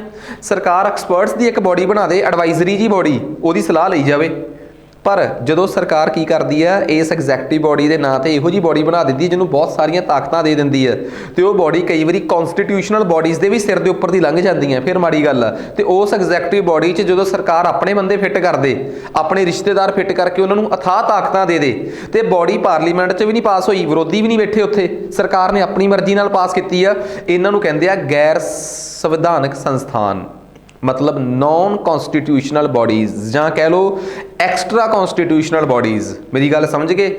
ਇਹਨਾਂ ਨੇ ਭਾਰਤ ਦੀ ਸਰਕਾਰ, ਭਾਰਤ ਦੇ ਸਿਸਟਮ ਦੇ ਨੱਕ 'ਚ 1950 ਤੋਂ ਲੈ ਕੇ 2022 ਤੱਕ, ਲੰਘਦੇ 22 ਤੱਕ, ਮਤਲਬ 2023 ਤੱਕ ਦਮ ਕਰਕੇ ਰੱਖਿਆ ਹੋਇਆ ਹੈ। ਤੇ ਜਿਹੜੀ ਸਰਕਾਰ ਵਿਰੋਧ 'ਚ ਹੁੰਦੀ ਹੈ, ਜਦੋਂ ਵਿਰੋਧੀ ਪਾਰਟੀ ਹੁੰਦੀ ਹੈ, ਉਦੋਂ ਇਹ ਕਹਿੰਦੀ ਕਿ ਜਦੋਂ ਸਾਡੀ ਸਰਕਾਰ ਆਈ, ਅਸੀਂ ਇਹਨਾਂ ਬੋਡੀਜ਼ ਦਾ ਕਤਲ ਕਰ ਦਾਂਗੇ। ਫਿਰ ਉਹ ਨਵੀਂ ਸਰਕਾਰ ਆਉਂਦੀ ਆ, ਪੁਰਾਣੀਆਂ ਬੋਡੀਜ਼ ਉਹਨਾਂ ਦੀਆਂ ਕਤਲ ਕਰਕੇ ਨਵੀਆਂ ਬੋਡੀਜ਼ ਨੂੰ ਜਨਮ ਦਿੰਦੀ ਆ, ਸੇਮ ਉਹੋ ਜਿਹੀਆਂ ਨੂੰ ਆਪਣੇ ਬੈਨਰ ਹੇਠ। ਸੋ ਇਹ ਸਰਕਾਰਾਂ ਦੇ ਕੰਮ ਰਹੇ ਆ। ਸੋ ਲੈਟ ਸਟਾਰਟ। ਆਪਣੇ ਅੱਜ ਦੇ ਟੌਪਿਕ ਦਾ ਨਾਮ ਆ ਜੋ ਅਸੀਂ ਅੱਜ ਪੜ੍ਹਨਾ ਹੈ, ਕਿਉਂਕਿ ਅਸਲ 'ਚ ਪੜ੍ਹਨ ਦਾ ਮਜ਼ਾ ਹੀ ਨਹੀਂ ਸੀ ਆਉਣਾ ਜੇ ਤੁਹਾਨੂੰ ਇਹੀ ਨਾ ਪਤਾ ਹੁੰਦਾ ਕਿ ਅਸੀਂ ਪੜ੍ਹਨ ਕੀ ਰਹੇ ਹਾਂ। ਅਸੀਂ ਪੜ੍ਹ ਰਹੇ ਹਾਂ ਗੈਰ ਸੰਵਿਧਾਨਕ ਸੰਸਥਾਨ, ਨॉन ਕਨਸਟੀਟਿਊਸ਼ਨਲ ਬੋਡੀਜ਼। ਤੇ ਸਭ ਤੋਂ ਪਹਿਲੇ ਸੰਸਥਾਨ ਦਾ ਨਾਮ ਸੁਣ ਕੇ ਥੋੜਾ ਜਿਹਾ ਡਰ ਲੱਗੂਗਾ ਕਿ ਅੱਛਾ ਇਹ ਵੀ ਨॉन ਕਨਸਟੀਟਿਊਸ਼ਨਲ ਹੀ ਹੈ। ਨਾਮ ਕੀ ਇਹਦਾ? ਨੀਤੀ ਆਯੋਗ। ਸੋ ਇਹ ਆ ਨੈਸ਼ਨਲ ਇੰਸਟੀਟਿਊਟ, ਕੀ ਲਿਖਿਆ ਇਹਦਾ ਫੁੱਲ ਫਾਰਮ ਕੀ ਆ? National institution for transforming India. PSSB ਨੇ 2 ਪੇਪਰਾਂ 'ਚ ਇਹਦੀ ਫੁੱਲ ਫਾਰਮ ਪੁੱਛੀ ਹੋਈ ਹੈ, ਇੱਕ ਐਕਸਾਈਜ਼ ਇੰਸਪੈਕਟਰ 2020, ਇੱਕ ਉਸ ਤੋਂ ਪਹਿਲਾਂ ASP assistant superintendent of police 2021, excise inspector 2021, ਦੋਵੇਂ ਪੇਪਰ ਹੀ 21 'ਚ ਹੋਏ ਆ। ਠੀਕ ਆ, ਤਾਂ ਦੋਵਾਂ 'ਚ ਇਹਦੀ ਫੁੱਲ ਫਾਰਮ ਪੁੱਛੀ ਹੋਈ ਹੈ ਨੈਸ਼ਨਲ ਇੰਸਟੀਟਿਊਸ਼ਨ ਫॉर ਟਰਾਂਸ। ਪਰ ਇੱਕ ਗੱਲ ਆ, ਪੇਪਰ ਪਾਉਣ ਵਾਲੇ ਨੇ, ਮਤਲਬ ਇਹ ਤਾਂ ਚਲੋ ਵੈਸੇ ਗੱਲ ਹੋ ਗਈ, ਪਾਉਣ ਵਾਲਿਆਂ ਨੇ ਕੋਈ ਏਡੀ ਉਲਝਾਇਆ ਨਹੀਂ ਲੋਕਾਂ ਨੂੰ। ਜੇ ਮੇਰੇ ਵਰਗਾ ਉੱਥੇ ਬੈਠਾ ਹੁੰਦਾ ਤਾਂ ਮੈਂ 4 ਆਪਸ਼ਨਸ ਕਿਹੜੇ ਪਾਉਂਦਾ? National institute of transforming India, national institute for transforming India, national institution of transforming India, ਤੇ national institution for transforming India. ਫਿਰ ਤਾਂ ਜਿਹਨੂੰ ਆਉਂਦਾ ਵੀ ਸੀ ਨਾ, ਉਹ ਵੀ ਹੱਥ ਖੜੇ ਕਰ ਜਾਂਦਾ ਕਿ ਯਾਰ ਇਹਨਾਂ 'ਚੋਂ ਜਿਹਨੂੰ ਓਬਵੀਅਸ ਜੀ ਗੱਲ ਆਉਂਦਾ ਹੁੰਦਾ ਬੰਦੇ ਨੂੰ, ਜਦੋਂ 4 ਆਪਸ਼ਨਸ ਇੱਕੋ ਜਿਹੇ ਆ ਜਾਣ। ਉਹਨਾਂ ਨੇ ਤਾਂ ਆਪਸ਼ਨਸ ਹੀ ਇਹੋ ਜਿਹੀਆਂ ਅਜੀਬ ਜਿਹੀਆਂ ਪੁੱਛੀਆਂ ਸੀ ਕਿ 3 ਆਪਸ਼ਨਸ ਹੀ ਐਲੀਮੀਨੇਟ ਹੋ ਗਈਆਂ। ਸੋ ਜੇ ਰੌਲਾ ਉਲਝਾਉਣਾ ਹੀ ਸੀ ਤੇ ਇੱਕ ਤਾਂ ਇੰਸਟੀਟਿਊਟ ਤੇ ਇੰਸਟੀਟਿਊਸ਼ਨ ਚੱਲ ਜਾਂਦੇ, ਤੇ ਇੱਕ ਆਫ ਤੇ 4 ਚੱਲ ਜਾਂਦੇ। ਠੀਕ ਆ, ਖੈਰ ਕਦੀ ਮਿਲਣਗੇ ਮੈਨੂੰ, ਮੈਂ ਦੱਸੂਗਾ ਕਿ ਪੇਪਰ ਐਵੇਂ ਸੈੱਟ ਕਰੀਦਾ ਹੈ। ਖੈਰ ਆ ਜਾਓ। ਮੈਂ ਨਹੀਂ ਕਹਿੰਦਾ ਕਿ ਸਵਾਲ ਸੌਖੇ ਨਹੀਂ ਪਾਈਦੇ ਆ, ਪਰ ਸੌਖਾ ਸਵਾਲ ਔਖਾ ਕਰਕੇ ਪਾ ਦਈਦਾ। ਤੇ ਜੇ ਔਖਾ ਸਵਾਲ ਪਾਉਣਾ ਹੋਵੇ, ਕਦੇ ਵੀ ਪੇਪਰ ਪਾਉਣ ਵਾਲੇ ਨੂੰ ਇੱਕ ਗੱਲ ਦਾ ਸਬਕ ਲੈਣਾ ਚਾਹੀਦਾ ਕਿ ਔਖਾ ਸਵਾਲ ਕਦੀ ਔਖਾ ਕਰਕੇ ਨਾ ਪਾਵੇ। ਔਖਾ ਸਵਾਲ ਜਿਹੜਾ ਬਹੁਤ ਜ਼ਿਆਦਾ ਹੈਵੀ ਸਵਾਲ ਪਾਉਂਦੇ ਹੋ 4-4 5-5 ਲਾਈਨਾਂ ਵਾਲਾ, ਉਹ ਬੜਾ ਸਿੰਪਲ ਹੋਣਾ ਚਾਹੀਦਾ। ਉਹਦੇ ਵਿੱਚ ਕੋਈ ਵੀ ਅੰਦਰ ਜਾ ਕੇ ਟਵਿਸਟ ਨਹੀਂ ਹੋਣਾ ਚਾਹੀਦਾ ਕਿ ਕਿਸੇ ਇੱਕ ਲਾਈਨ 'ਚ ਨੋਟ ਪਾ ਕੇ ਧੋਖਾ ਦਿਓ। ਜਿਹੜਾ ਧੋਖਾ ਦੇਣਾ ਹੈ ਉਹ 1 ਲਾਈਨਰ ਕੁਐਸਚਨ 'ਚ ਦਿਓ ਸਟੂਡੈਂਟ ਤੋਂ, ਤਾਂ ਕਿ ਉਹਨੂੰ ਵੀ ਪਤਾ ਲੱਗੇ ਕਿ ਹਾਂ ਪੇਪਰ ਪਾਉਣ ਵਾਲਾ ਸਾਨੂੰ ਮੂਰਖ ਨਹੀਂ ਬਣਾ ਰਿਹਾ, ਸਾਡੀ ਨੌਲੇਜ ਪਰਖੀ ਜਾ ਰਹੀ ਹੈ। ਜਿੱਥੇ 1 ਲਾਈਨਰ ਕੁਐਸਚਨ ਆ ਉੱਥੇ ਸਾਡੇ ਤੇ ਟਰੈਪ ਆ ਗਿਆ। ਸੋ ਅਸਲੀ ਰੂਲ ਤਾਂ ਇਹੀ ਆ, ਤੁਸੀਂ ਬਹੁਤ ਲੰਮੀਆਂ ਸਟੇਟਮੈਂਟਾਂ ਪਾ ਦਿਓ, ਉਹਦੇ 'ਚ ਵੀ ਟਰੈਪ ਲਾਓ, ਉਹ ਪੇਪਰ ਦਾ ਸਹੀ ਕਾਇਦਾ ਨਹੀਂ ਹੁੰਦਾ। UPSC ਕਦੇ ਵੀ ਐਵੇਂ ਨਹੀਂ ਕਰਦੀ, ਈਵਨ ਕਿ ਮੈਂ PPSC ਨੂੰ ਵੀ ਇਹੋ ਜਿਹੀਆਂ ਹਰਕਤਾਂ ਕਰਦੇ ਕਿਤੇ ਨਹੀਂ ਦੇਖਿਆ। ਸੋ ਇਹਨਾਂ ਦੇ ਪੇਪਰ ਇਸ ਮਾਮਲੇ 'ਚ ਬਹੁਤ ਅੱਛੇ ਰਹੇ ਆ, ਪੰਜਾਬ ਦੇ PPSC ਦੇ ਜਾਂ UPSC ਦੇ। ਖੈਰ ਆ ਜਾਓ ਆਪਾਂ ਆਪਣੇ ਮਸਲੇ ਤੇ ਚੱਲਦੇ ਹਾਂ। ਕਹਿੰਦੇ ਜੀ ਅਸਲ 'ਚ ਨੀਤੀ ਆਯੋਗ ਦੀ ਕਹਾਣੀ, ਨੀਤੀ ਆਯੋਗ ਤੋਂ ਸ਼ੁਰੂ ਕਰਾਂਗੇ ਤਾਂ ਕੁਛ ਮਜ਼ਾ ਵੀ ਨਹੀਂ ਆਉਣਾ। ਕਰਦੇ ਹਾਂ ਆਪਾਂ ਕਹਾਣੀ ਸ਼ੁਰੂ ਇਸ ਤੋਂ ਪਹਿਲਾਂ, ਫਿਰ ਆਪਾਂ ਵਾਪਸ ਆਵਾਂਗੇ ਉੱਪਰਲੇ ਪਾਸੇ ਨੂੰ। ਸਾਡਾ ਮਸਲਾ ਸ਼ੁਰੂ ਹੁੰਦਾ ਹੈ ਇੱਥੋਂ। ਨਾਮ ਕੀ ਹੈ ਜੀ? ਪਲੈਨਿੰਗ ਕਮਿਸ਼ਨ, ਯੋਜਨਾ ਆਯੋਗ। ਗੱਲ 1947 ਦੀ ਆ, ਦੇਸ਼ ਆਜ਼ਾਦ ਹੋ ਗਿਆ ਸੀ ਤਕਰੀਬਨ। ਉਸ ਤੋਂ ਵੀ ਪਹਿਲਾਂ ਚੱਲਦੇ ਆ, 1938 ਦੀ ਆ। ਜੇ ਤੁਹਾਡੇ 'ਚ ਕੋਈ ਮਾਡਰਨ ਹਿਸਟਰੀ ਪੜ੍ਹੂਗਾ ਨਾ 1937 ਤੋਂ ਬਾਅਦ ਦੀ, ਠੀਕ ਆ, ਤਾਂ 1937 ਤੋਂ ਬਾਅਦ ਦੀ ਮਾਡਰਨ ਹਿਸਟਰੀ 'ਚ ਤੁਹਾਨੂੰ ਇੱਕ ਗੱਲ ਸਮਝ ਆਊਗੀ ਕਿ ਭਾਰਤ 'ਚ 1937 'ਚ ਵੋਟਾਂ ਪੈ ਰਹੀਆਂ ਸੀ। ਠੀਕ ਆ, ਤੁਸੀਂ ਕਦੀ ਮਾਡਰਨ ਹਿਸਟਰੀ ਨੂੰ ਰਿਵਾਈਜ਼ ਕਰਕੇ ਦੇਖਿਓ ਤਾਂ ਵੋਟਾਂ ਪੈ ਰਹੀਆਂ ਸੀ। ਵੋਟਾਂ ਤੋਂ ਬਾਅਦ ਕਾਂਗਰਸ ਨੇ ਸੱਤਾ ਸਾਂਭ ਲਈ। 1935 'ਚ ਇੱਕ ਐਕਟ ਆਇਆ ਸੀ, ਉਹਨੇ ਭਾਰਤ ਦੀਆਂ ਪ੍ਰੋਵਿੰਸਿਸ ਦੇ ਵਿੱਚ ਤਾਕਤਾਂ ਜਿਹੜੀਆਂ ਸੀਗੀਆਂ ਉਹ ਭਾਰਤੀਆਂ ਨੂੰ ਦੇਤੀਆਂ ਸੀ ਸਰਕਾਰ ਬਣਾਉਣ ਦੀਆਂ। ਉਹਨਾਂ ਸਮਿਆਂ ਦੇ ਵਿੱਚ ਪੰਡਿਤ ਨਹਿਰੂ ਦੇਸ਼ ਦੇ ਉਹਨਾਂ ਲੀਡਰਾਂ 'ਚੋਂ ਇੱਕ ਸੀ ਜਿਹੜੇ ਕਾਂਗਰਸ ਨੂੰ ਲੀਡ ਕਰ ਰਹੇ ਸੀ, ਤੇ ਉਹਨਾਂ ਦੀ ਖੱਬੀ ਸੱਜੀ ਬਾਂਹ ਦੇ ਤੌਰ ਤੇ ਦੇਖੇ ਜਾਂਦੇ ਸੀ ਸੁਭਾਸ਼ ਚੰਦਰ ਬੋਸ। ਦੋਵਾਂ ਨੇ 1938 'ਚ ਨੈਸ਼ਨਲ ਪਲੈਨਿੰਗ ਕਮੇਟੀ ਬਣਾਈ ਤੇ ਕਿਹਾ ਕਿ ਜਦੋਂ ਹੁਣ ਸਾਡਾ ਦੇਸ਼ ਆਜ਼ਾਦ ਹੋਣ ਦੇ ਕਗਾਰ ਤੇ ਹੀ ਆ, ਜਾਂ ਪ੍ਰੋਵਿੰਸਿਸ ਦੀ ਇਕਨੋਮੀ ਤਾਂ ਸਾਡੇ ਹੱਥ 'ਚ ਆ ਗਈ, ਕਿਉਂ ਨਾ ਆਪਾਂ ਨੈਸ਼ਨਲ ਪਲੈਨਿੰਗ ਕਮੇਟੀ ਬਣਾਈਏ ਤੇ ਦੇਸ਼ 'ਚ ਮਤਲਬ ਕਿ ਇਸ ਤਰੀਕੇ ਦੀ ਇਹ ਕਮੇਟੀ ਦੇਸ਼ ਦੇ ਸਾਰੇ ਸਿਸਟਮ ਨੂੰ ਪਲਾਨ ਕਰੂਗੀ ਪਹਿਲਾਂ, ਫਿਰ ਅੱਗੇ ਸਿਆਸਤ ਚੱਲੂਗੀ ਆਪਣੀ। ਸੋ ਨੈਸ਼ਨਲ ਪਲੈਨਿੰਗ ਕਮੇਟੀ ਦੀ ਕਲਪਨਾ ਉਦੋਂ ਕੀਤੀ ਗਈ। ਵਕਤ ਬਦਲਿਆ, 1940 ਤੋਂ ਬਾਅਦ ਦੇਸ਼ ਆਜ਼ਾਦ ਹੋਣ ਦੇ ਕੰਢੇ ਤੇ ਆਇਆ। 1944 ਇੰਡੀਆ 'ਚ ਗਵਰਨਰ ਜਨਰਲ ਲਾਰਡ ਵੇਵਲ ਸੀਗੇ। ਠੀਕ ਆ, ਲਾਰਡ ਵੇਵਲ ਦੀ ਜ਼ਿੰਮੇਵਾਰੀ ਸੀ ਬਹੁਤ ਵੱਡੀ। 1943 ਤੋਂ ਲੈ ਕੇ 43 ਤੋਂ ਲੈ ਕੇ 47 ਤੱਕ ਉਹਨੇ ਭਾਰਤ ਦੇ ਕਈ ਤਬਕਿਆਂ ਨਾਲ ਗੱਲ ਕੀਤੀ। ਜਿਵੇਂ ਸਪੋਜ਼ ਕਰੋ ਉਹਨੇ ਭਾਰਤ ਦੇ ਅਮੀਰਾਂ ਨਾਲ ਗੱਲ ਕੀਤੀ, ਬਿਜ਼ਨਸ ਲੌਬੀ ਨਾਲ, ਜਿਹਦੇ 'ਚ ਬਿਰਲਾ, ਟਾਟਾ ਵਰਗੇ, ਜਮਸ਼ੇਦ ਸਿੰਘ ਟਾਟਾ ਵਰਗੇ ਲੋਕ ਸੀਗੇ, ਜਾਂ ਪਰਸ਼ੋਤਮ ਦਾਸ ਬਿਰਲਾ ਵਰਗੇ ਲੋਕ ਸੀ। ਉਹਨਾਂ ਨੂੰ ਕਿਹਾ ਕਿ ਤੁਸੀਂ ਦੱਸੋ ਕਿ ਦੇਸ਼ ਦੀ ਇਕਨੋਮੀ ਕਿਵੇਂ ਚੱਲਣੀ ਚਾਹੀਦੀ ਹੈ। ਉਹਨਾਂ ਨੇ ਆਪਣੀ ਤਰਜੀਹ ਦਿੱਤੀ ਕਿ ਇੰਡਸਟਰੀਲਿਸਟ ਚਲਾਉਣਗੇ ਇਕਨੋਮੀ, ਉਹਨੂੰ ਬੰਬੇ ਪਲਾਨ ਕਿਹਾ ਗਿਆ। ਫਿਰ ਉਸ ਤੋਂ ਬਾਅਦ ਇੱਕ ਪਲਾਨ ਜਿਹੜਾ ਸੀਗਾ ਉਹ ਕਾਮਰੇਡਾਂ ਨੇ ਰੱਖਿਆ, ਜਿਹੜੇ ਕਮਿਊਨਿਸਟ ਨੇ, ਜਿਹੜੇ ਕਹਿੰਦੇ ਆ ਕਿ ਸਾਰੀ ਇਕਨੋਮੀ ਹੀ ਪਿੰਡਾਂ ਤੋਂ ਉਹ 'ਚੋਂ ਚੱਲੂਗੀ, ਮਤਲਬ ਕਿ ਸਾਰਾ ਕੁਛ ਹੀ ਲੋਕਾਂ ਦੇ ਹੱਥ 'ਚ ਹੋਣਾ ਚਾਹੀਦਾ, ਸਾਰੀ ਜਾਇਦਾਦ ਸਰਕਾਰੀ ਹੋਣੀ ਚਾਹੀਦੀ ਹੈ, ਨਿੱਜੀ ਹੱਥਾਂ 'ਚ ਕੁਛ ਨਹੀਂ ਹੋਣਾ ਚਾਹੀਦਾ। ਉਹਨਾਂ ਨੇ ਆਪਣਾ ਪਲਾਨ ਦੇਤਾ ਫਿਰ। ਠੀਕ ਆ, ਮਹਿੰਦਰ ਨਾਥ ਰੋਏ, MN ਰੋਏ ਵਰਗਿਆਂ ਨੇ ਉਹਨੂੰ ਕਹਿੰਦੇ ਪੀਪਲਸ ਪਲਾਨ, ਕਾਮਰੇਡਾਂ ਦਾ ਪਲਾਨ। ਉਸ ਤੋਂ ਬਾਅਦ ਗਾਂਧੀ ਦੇ ਚੇਲੇ ਆ ਗਏ। ਠੀਕ ਹੈ, SN ਅਗਰਵਾਲ ਵਰਗੇ ਉਹ ਗਾਂਧੀਅਨ ਸੀਗੇ, ਜੈ ਪ੍ਰਕਾਸ਼ ਨਾਰਾਇਣ ਵਰਗੇ ਲੀਡਰ ਸੀਗੇ, ਉਹ ਜਿਹੜੇ ਵਿੱਚੋਂ ਜੇ ਟੁੱਟ ਕੇ ਕਾਂਗਰਸ ਸੋਸ਼ਲਿਸਟ ਪਾਰਟੀ ਬਣੀ ਹੈ ਉਹ 1934 'ਚ। ਪੜ੍ਹਿਆ ਹੋਊਗਾ, ਮਾੜਾ ਮੋਟਾ ਯਾਦ ਆ ਜਾਊਗਾ, ਤੁਸੀਂ ਜਾ ਕੇ ਮਾਡਰਨ ਹਿਸਟਰੀ ਨੂੰ ਜੇ ਰਿਵਾਈਜ਼ ਕਰੋਗੇ ਤਾਂ ਚੰਗੀ ਗੱਲ ਆ। ਕਹਿੰਦੇ ਉਹਨਾਂ ਸਮੇਂ ਉਹਨਾਂ ਨੇ ਆਪਣਾ ਪਲਾਨ ਦਿੱਤਾ, ਉਹਨੂੰ ਕਹਿੰਦੇ ਗਾਂਧੀ ਪਲਾਨ। ਉਹ ਕਹਿੰਦੇ ਸੀ ਵਿਲੇਜ ਤੇ ਕਾਟੇਜ ਟੈਕਸਟਾਈਲ ਇੰਡਸਟਰੀ ਨੂੰ ਹੀ ਪ੍ਰਮੋਟ ਕਰਨਾ ਹੈ, ਹੋਰ ਕੁਝ ਕਰਨਾ ਨਹੀਂ। ਸਭ ਦੀ ਸੁਣੀ, ਦੇਸ਼ ਆਜ਼ਾਦ ਹੋ ਗਿਆ, ਪ੍ਰਧਾਨ ਮੰਤਰੀ ਪੰਡਿਤ ਜਵਾਹਰ ਲਾਲ ਨਹਿਰੂ ਬਣੇ। ਹੁਣ ਉਹਨਾਂ ਦੇ ਸਮਝ 'ਚ 3 ਪਲਾਨ ਸੀਗੇ ਕਿ ਇਹਨਾਂ 'ਚੋਂ ਕਿਹੜੇ ਪਲਾਨ ਤੇ ਚੱਲਿਆ ਜਾਵੇ। ਉਹਨਾਂ ਨੇ ਫਿਰ ਦੇਸ਼ ਦੀ ਇਕਨੋਮੀ ਨੂੰ ਨਾ ਤਾਂ ਪੂੰਜੀਪਤੀਆਂ ਕੈਪੀਟਲਿਸਟਿਕ ਬਣਾਉਣ ਦੀ ਕੋਸ਼ਿਸ਼ ਕੀਤੀ ਕਿ ਪੂੰਜੀਪਤੀਆਂ ਦੇ ਹੱਥ 'ਚ ਦੇਸ਼ ਦੇ ਕੇ ਮਿੱਟੀ ਕਰ ਲਾਂਗੇ, ਨਾ ਹੀ ਇਕੱਲਾ ਦੇਸ਼ ਸਰਕਾਰ ਨੇ ਆਪਣੇ ਕੰਟਰੋਲ 'ਚ ਰੱਖਿਆ, ਕਿਉਂਕਿ ਪੂੰਜੀਪਤੀ ਹੱਥ ਖੜਾ ਕਰ ਗਏ, ਉਹ ਭੱਜ ਗਏ ਦੇਸ਼ ਛੱਡ ਕੇ ਕਿ ਅਸੀਂ ਤਾਂ ਫਿਰ ਬਾਹਰ ਚੱਲੇ ਆ, ਫਿਰ ਕੀ ਕਰਾਂਗੇ, 4 ਪੈਸੇ ਉਹਨਾਂ ਕੋਲ ਹੀ ਆ। ਸੋ ਇੱਕ ਮਿਕਸਡ ਇਕਨੋਮੀ ਦਾ, ਮਿਸ਼ਰਤ ਅਰਥ ਵਿਵਸਥਾ ਦਾ ਮਾਡਲ ਭਾਰਤ ਸਰਕਾਰ ਲੈ ਕੇ ਆਈ।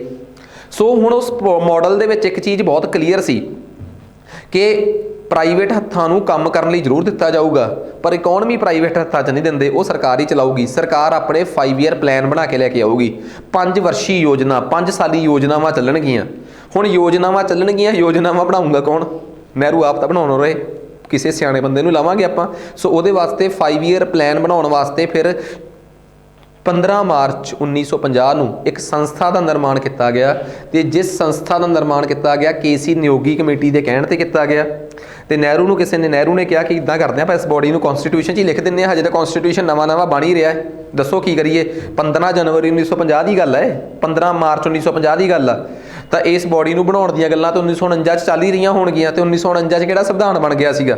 ਕਹਿੰਦੇ ਵਿੱਚ ਇੱਕ ਆਰਟੀਕਲ ਇਹਨੂੰ ਚੇਪ ਦਿੰਦੇ, ਏਡੀ ਕੀ ਗੱਲ ਆ, ਅੱਗੇ ਪਿੱਛੇ ਕਰ ਲਾਂਗੇ ਆਰਟੀਕਲ। ਕਹਿੰਦੇ ਨਾ, ਫਿਰ ਇਹ ਸੰਸਥਾ ਬਹੁਤ ਪਾਵਰਫੁਲ ਹੋ ਜੂਗੀ, ਇਹਨੂੰ ਰੱਖੋ ਆਪਣੇ ਕੰਟਰੋਲ 'ਚ। ਕਹਿੰਦਾ okay you mean to say ਕਿ ਇਹਨੂੰ ਆਪਾਂ ਸਟੈਚੂਟਰੀ ਬਣਾ ਦਈਏ। ਕਹਿੰਦਾ ਉਹਦੇ 'ਚ ਵੀ ਫਿਰ ਵੀ ਉਹਦੇ 'ਚ ਸਟੈਚੂਟਰੀ ਬੋਡੀ ਜਿਹੜੀ ਆ ਉਹ ਓਬਵੀਅਸ ਜੀ ਗੱਲ ਆ, ਪਾਰਲੀਮੈਂਟ ਦੇ ਕਿਸੇ ਕਾਨੂੰਨ ਨਾਲ ਬਣਦੀ ਆ, ਤੇ ਉਹਨੂੰ ਕਾਨੂੰਨ ਹੱਕ ਦਊਗਾ, ਤੇ ਕਾਨੂੰਨ ਦੇ ਹੱਕ ਤਾਂ ਬਹੁਤ ਲੰਮੇ ਹੁੰਦੇ ਆ, ਤੁਹਾਨੂੰ ਵੀ ਪਤਾ ਸਾਨੂੰ ਵੀ ਪਤਾ। ਇਹਨੂੰ ਆਪਾਂ ਆਪਣੇ ਕੰਟਰੋਲ 'ਚ ਹੀ ਰੱਖਣਾ। ਕਹਿੰਦਾ ਫਿਰ ਇਹਦਾ ਮਤਲਬ ਕੀ ਆ? ਇਹਦਾ ਮਤਲਬ ਕਹਿੰਦੇ ਆ ਕਿ ਇਹਨੂੰ ਐਗਜ਼ੈਕਟਿਵ ਬੋਡੀ ਬਣਾਓ ਆਪਣੇ ਹੱਥਾਂ 'ਚ, ਜਿਹੜੀ ਸਰਕਾਰ ਨੇ ਆਪ ਬਣਾਈ ਹੋਵੇ। ਸੋ ਫਿਰ ਬਣੀ ਇਹ ਪਲੈਨਿੰਗ ਕਮਿਸ਼ਨ ਦਾ ਜਨਮ ਹੋਇਆ, ਠੀਕ ਆ। ਗੁਲਜ਼ਾਰੀ ਲਾਲ ਨੰਦਾ ਇਹਦੇ ਪਹਿਲੇ ਵਾਈਸ ਚੇਅਰਮੈਨ ਬਣੇ, ਠੀਕ ਆ। ਫਿਰ ਜਦੋਂ ਪਲੈਨਿੰਗ ਬੋਡੀ ਬਣੀ, ਪਲੈਨਿੰਗ ਕਮਿਸ਼ਨ ਬਣਿਆ 15 ਮਾਰਚ 1950 ਨੂੰ, ਠੀਕ ਆ। ਤਾਂ ਇਹਨੂੰ ਇੱਕ ਐਗਜ਼ੈਕਟਿਵ ਬੋਡੀ ਦੇ ਤੌਰ 'ਤੇ ਬਣਾਇਆ ਗਿਆ।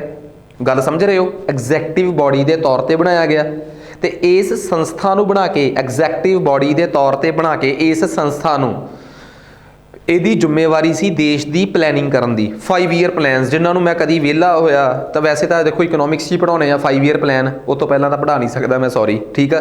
ਫਿਰ ਉਹਨਾਂ ਨੇ ਉਹ 5 ਈਅਰ ਪਲਾਨ ਬਣਾ ਕੇ ਦੇਸ਼ ਦੀ ਇਕੋਨਮੀ ਨੂੰ ਉਸ ਟਰੈਕ 'ਤੇ ਲਿਆਂਦਾ ਜਿਹੜੇ ਤੇ ਅੱਜ ਆ, ਠੀਕ ਆ। ਤਾਂ ਦੇਸ਼ ਦੀ ਇਕੋਨਮੀ ਇਸ 5 ਈਅਰ ਪਲਾਨਸ ਦੇ ਵਿੱਚ ਇਸ ਪਲੈਨਿੰਗ ਬੋਰਡ ਦਾ, ਪਲੈਨਿੰਗ ਕਮਿਸ਼ਨ ਦਾ ਬੜਾ ਵੱਡਾ ਰੋਲ ਆ। ਤੇ ਇਹਦਾ ਐਕਟ ਜਿਹੜਾ ਬਣਿਆ ਸੀਗਾ ਉਹਦਾ ਮਕਸਦ ਇਹੀ ਸੀਗਾ ਕਿ ਇਹਦਾ ਚੇਅਰਮੈਨ ਹੋਊਗਾ ਜਿਹੜਾ ਵੀ ਮੌਕੇ 'ਤੇ ਦੇਸ਼ ਦਾ ਪ੍ਰਧਾਨ ਮੰਤਰੀ ਹੋਊਗਾ, ਇਹਦਾ ਚੇਅਰਮੈਨ ਹੋਊਗਾ। ਉਹ ਤਾਂ ਹੁਣ ਆਪਣੇ ਕੰਮਾਂ 'ਚ ਬਿਜ਼ੀ ਹੋਊਗਾ, ਮੇਨ ਜ਼ਿੰਮੇਵਾਰੀ ਸੰਭੂਗਾ ਇਹਦਾ ਵਾਈਸ ਚੇਅਰਮੈਨ, ਜਿਹੜਾ ਕਿ ਗੁਲਜ਼ਾਰੀ ਲਾਲ ਨੰਦਾ ਜੀ ਨੂੰ ਬਣਾਇਆ ਗਿਆ, ਤੇ ਵਕਤ ਦੇ ਨਾਲ ਨਾਲ ਵਾਈਸ ਚੇਅਰਮੈਨ ਹੀ ਇਸ ਪੋਸਟ ਨੂੰ ਸਾਂਭਦੇ ਰਹੇ ਆ। ਉਸ ਤੋਂ ਬਾਅਦ ਇਸ ਬੋਡੀ ਜਿਹੜੀ ਆ ਇਹ 5 ਈਅਰ ਪਲਾਨ ਬਣਾਇਆ ਕਰੂਗੀ। ਫਿਰ ਇਹ ਰੌਲਾ ਪੈ ਗਿਆ ਕਿ ਇਹ ਕਿਹੜਾ ਸਟੈਚੂਟਰੀ ਬੋਡੀ ਆ ਨਾ ਕਨਸਟੀਟਿਊਸ਼ਨਲ। ਇਹਨਾਂ ਦੇ ਬਣਾਏ ਹੋਏ 5 ਈਅਰ ਪਲਾਨ ਜਿਹੜੇ ਆ ਇਹਦੇ 'ਚ ਉਹ ਵੀ ਹੋਣਗੇ, CM ਟਾਈਪ ਵੀ ਹੋਣਗੇ, ਮੁੱਖ ਮੰਤਰੀ ਵੀ ਹੋਣਗੇ, ਕਿਉਂਕਿ 5 ਈਅਰ ਪਲੈਨਿੰਗ ਤਾਂ ਪੂਰੇ ਦੇਸ਼ ਲਈ ਬਣਨੀ ਆ। ਜੇ 5 ਈਅਰ ਪਲਾਨ ਪੂਰੇ ਦੇਸ਼ ਲਈ ਬਣਨਾ ਹੈ, ਜੇ 5 ਈਅਰ ਪਲਾਨ ਪੂਰੇ ਦੇਸ਼ ਲਈ ਬਣਨਾ ਹੈ, ਤਾਂ ਫਿਰ ਇੱਕ ਗੱਲ ਤਾਂ ਕਲੀਅਰ ਆ ਕਿ CMs ਤੋਂ ਵੀ ਪਰਮਿਸ਼ਨ ਲੈਣੀ ਆ। ਕੀ ਇਸ ਪਲੈਨਿੰਗ ਕਮਿਸ਼ਨ 'ਚ ਕੋਈ CMs ਦਾ ਰੋਲ ਹੋਊਗਾ? ਕਹਿੰਦੇ ਨਾ, ਇਹ 'ਚ ਸਾਰੇ ਬਿਊਰੋਕਰੇਟਸ ਹੋਣਗੇ, ਅਫਸਰ ਹੀ ਹੋਣਗੇ। ਪਰ ਓਬਵੀਅਸ ਜੀ ਗੱਲ ਆ, ਫਿਰ ਇਹ ਬੋਡੀ ਦੀਆਂ ਪਾਵਰਾਂ ਕਿਵੇਂ ਹੋ ਗਈਆਂ? ਇਹ ਬੋਡੀ ਦਾ ਸਿਰਫ ਪਲਾਨ ਬਣਾ ਸਕਦੀ ਆ, ਉਹਨੂੰ ਪਾਸ ਨਹੀਂ ਕਰ ਸਕਦੀ। ਸੋ ਪਲੈਨਿੰਗ ਕਮਿਸ਼ਨ ਦੀ ਜ਼ਿੰਮੇਵਾਰੀ ਸਮਝ ਆ ਗਈ। ਸੋ ਇਹਦਾ ਕੰਮ ਕੀ ਸੀਗਾ? ਆਹੀ ਕਿ ਭਾਰਤ 'ਚ ਜਿਹੜਾ ਵੀ ਹਿਊਮਨ ਰਿਸੋਰਸ ਵਗੈਰਾ ਹੈਗਾ ਹੈ ਜਾਂ ਲੋਕ ਨੇ, ਉਹਨਾਂ ਨੂੰ ਕਿਵੇਂ ਯੂਜ਼ ਕਰਨਾ ਹੈ, ਤੇ ਭਾਰਤ ਵਾਸਤੇ ਵਧੀਆ ਤਰੀਕੇ ਦੇ ਬੈਲੈਂਸਡ ਪਲਾਨ ਤਿਆਰ ਕਰਨਾ, ਠੀਕ ਆ। ਕਿਹੜੀ ਚੀਜ਼ ਨੂੰ ਭਾਰਤ 'ਚ ਪ੍ਰਾਇੋਰਟੀ ਮਿਲਣੀ ਚਾਹੀਦੀ ਆ, ਆਰਥਿਕ ਵਿਕਾਸ, ਇਕਨੋਮਿਕ ਡਿਵੈਲਪਮੈਂਟ ਕਿਵੇਂ ਹੋਣੀ ਆ, ਉਹਦੇ ਅੱਗੇ ਆ ਰਹੀਆਂ ਰੁਕਾਵਟਾਂ, ਇਹ ਸਭ ਕੁਝ ਰੋਕਣਾ। ਬੇਸਿਕਲੀ ਇਹਨੂੰ ਇੱਕ ਐਡਵਾਈਜ਼ਰੀ ਬੋਡੀ ਦੇ ਤੌਰ 'ਤੇ ਬਣਾਇਆ ਗਿਆ, ਠੀਕ ਆ। ਤਾਂ ਅਸਲ 'ਚ ਕੀ ਸੀਗਾ? ਇਹ ਇੱਕ ਸਲਾਹਕਾਰ ਸੰਸਥਾ ਸੀਗੀ। ਹੁਣ ਰੌਲਾ ਇਹ ਸੀ ਕਿ ਸਲਾਹਕਾਰ ਸੰਸਥਾ ਤਾਂ ਸੀਗੀ, ਪਰ ਅਥਾਹ ਸ਼ਕਤੀਆਂ ਕਿਉਂ ਦਿੱਤੀਆਂ ਜਾ ਰਹੀਆਂ ਸੀ?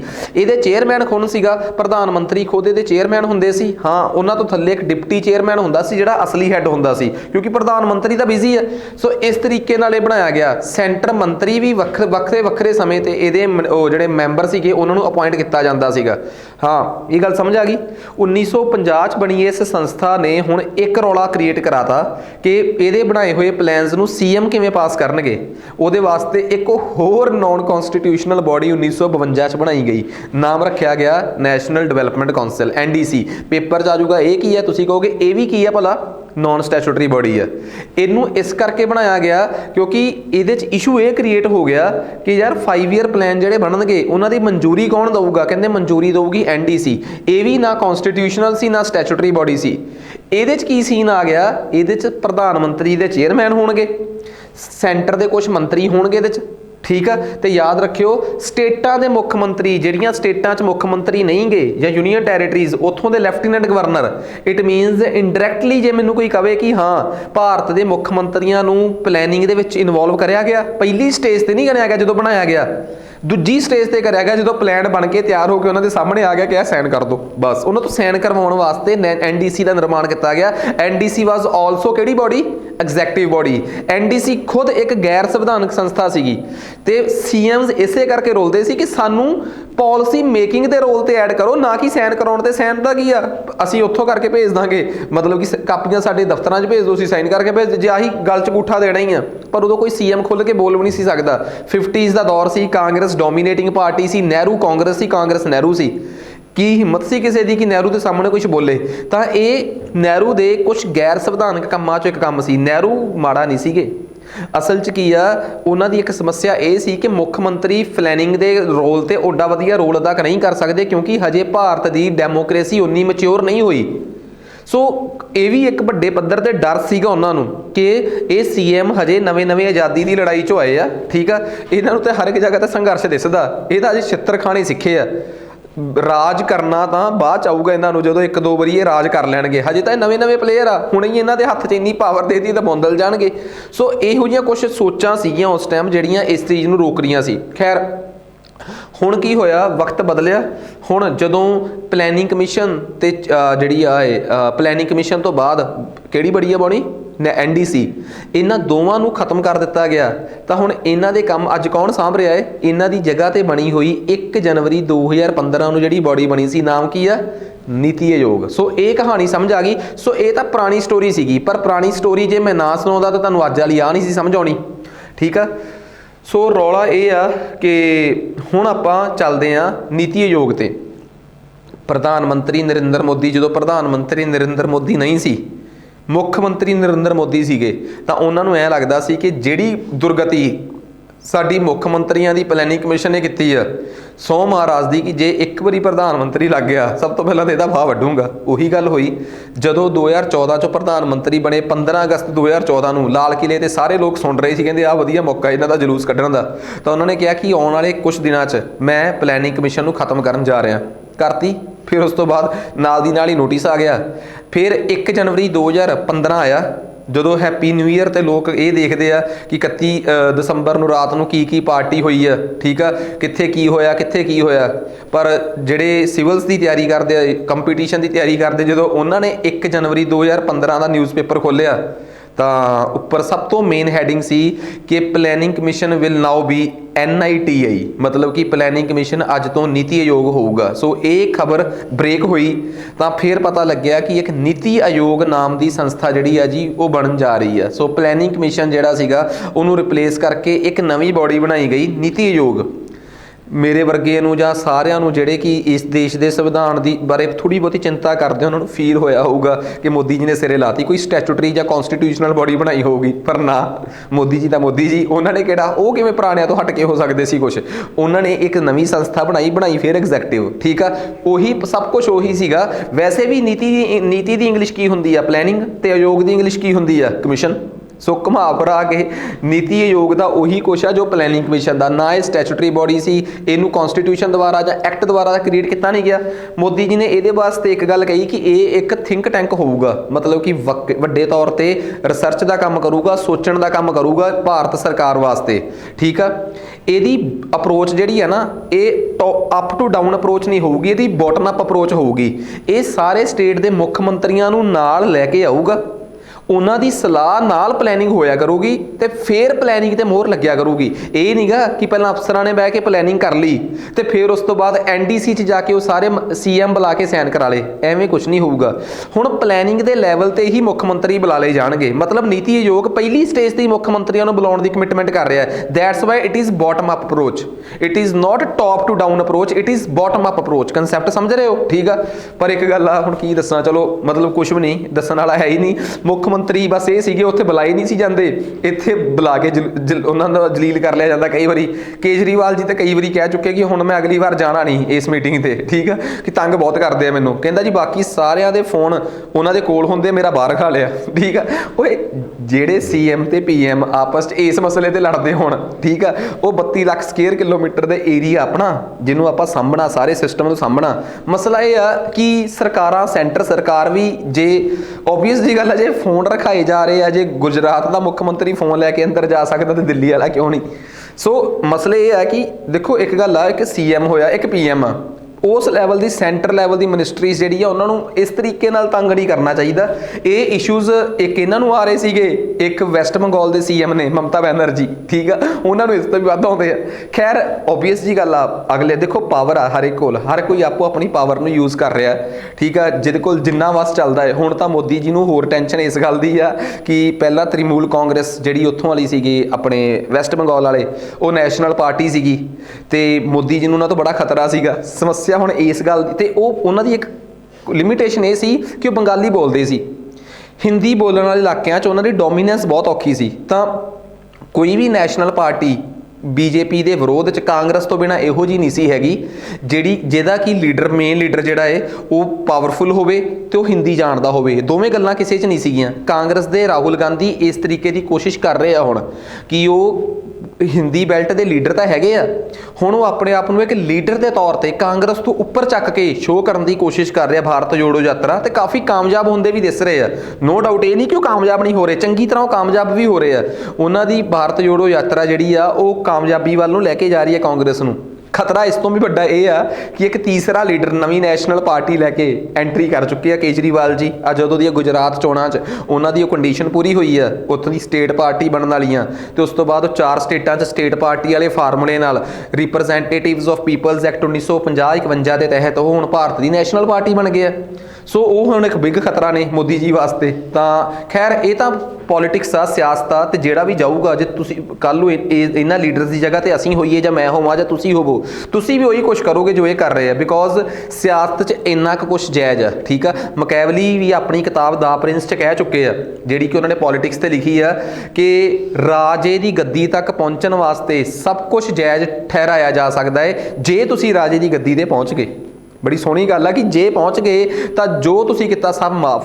ਗੋਡ ਵੀ ਤੁਹਾਡੇ ਹੱਕ 'ਚ ਹੋ ਜਾਂਦਾ, ਰੱਬ ਵੀ ਤੁਹਾਨੂੰ ਬਾਅਦ 'ਚ ਤੰਗ ਨਹੀਂ ਕਰਦਾ ਵਾਲਾ, ਕਿਉਂਕਿ ਰੱਬ ਵੀ ਕਹਿੰਦਾ ਇੰਨੀ ਮਿਹਨਤ ਕਰਕੇ ਜੇ ਉੱਥੇ ਪਹੁੰਚ ਹੀ ਗਏ ਹੋ ਤੇ ਸ਼ਾਬਾਸ਼। ਠੀਕ ਆ, ਜੇ 4-5 ਬੰਦੇ ਰਾਹ 'ਚੋਂ ਸਾਈਡ ਤੇ ਕਰ ਵੀ ਦਿੱਤੇ ਆ, ਠੀਕ ਆ, ਉੱਪਰ ਥੱਲੇ ਕਰਕੇ, ਤਾਂ ਕੋਈ ਚੱਕਰ ਵਾਲੀ ਗੱਲ ਨਹੀਂ, ਤੈਨੂੰ ਮਾਫ ਕੀਤਾ।